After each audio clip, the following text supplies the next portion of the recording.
Le gouvernement princier a fait un point ce matin sur l'évolution du talus qui surplombe l'ancien collège Charles III. Travaux de stabilisation, surveillance renforcée et conditions de réintégration des riverains. Le ministre d'État et le ministre de l'Intérieur sont revenus sur la situation et les décisions prises pour les habitants et les lycéens.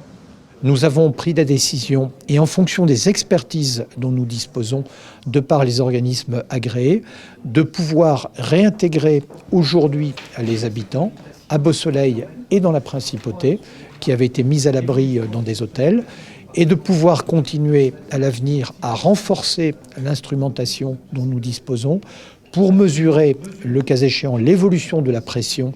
Et ce sera important notamment à partir de la fin de semaine pour tenir compte des 3 nouveaux tirants qui seront installés, mais à moyen terme, de pouvoir également aussi tenir compte des nouveaux instruments de mesure qui vont être installés côté français et côté monégasque, et de pouvoir suivre ainsi l'évolution de ce talus. Les lycéens ne réintégreront pas l'ancien collège Charles III à l'Annonciade. Deuxièmement, comme on l'a annoncé aussi dès la semaine dernière, la première semaine au moins se fera en distanciel. Pourquoi ? Parce qu'il nous faut trouver les sites nécessaires à accueillir l'ensemble des 840 élèves, des personnels et des enseignants. D'ores et déjà, il y a le site de l'ancienne ISM qui se trouve qu'à Antoine Ier qui pourra être un lieu d'accueil. Deuxièmement, il y a l'ancien musée naval situé à Fontvieille qui pourra être un autre lieu d'accueil. Le gouvernement souhaite accélérer les travaux qui se déroulent actuellement sous le rocher au lycée Albert Ier pour permettre, si cela est possible, d'accueillir à nouveau la totalité des lycéens à la fin du mois d'avril, c'est-à-dire au retour des vacances de Pâques, parce que notre souci, c'est ne pas non plus de couper les trimestres. Voilà pour les étudiants. Les habitants, sociétés et commerces des 2 immeubles, le Point du Jour et le Virginia Plaza, ont pu réintégrer cet après-midi leur domicile ou leurs locaux en toute sécurité. Vanessa Dessy est allée à la rencontre des habitants hébergés à l'hôtel depuis mardi dernier.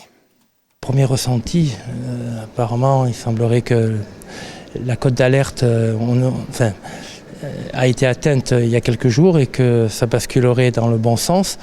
Donc ça fait toujours plaisir de pouvoir rentrer chez soi. Moi j'ai fait partie des privilégiés parce que j'ai une résidence secondaire, donc j'ai pu aller dans ma résidence secondaire. Mais c'est vrai que pour les gens qui avaient prévu, qui avaient rempli leur frigo et qui se retrouvent à rentrer à l'hôtel sans savoir quand est-ce qu'ils pourraient réveillonner convenablement ou qui ont leurs enfants, ça fait pas vraiment plaisir. Effectivement, on espère, toute la résidence du Point du Jour espère qu'on pourra rentrer chez nous et de manière pérenne surtout. On n'a rien à dire. Je veux dire, vraiment bien encadré, bien accompagné et bien pris en charge. On souhaite que ça ne se reproduise pas, mais en tout cas là-dessus c'était super.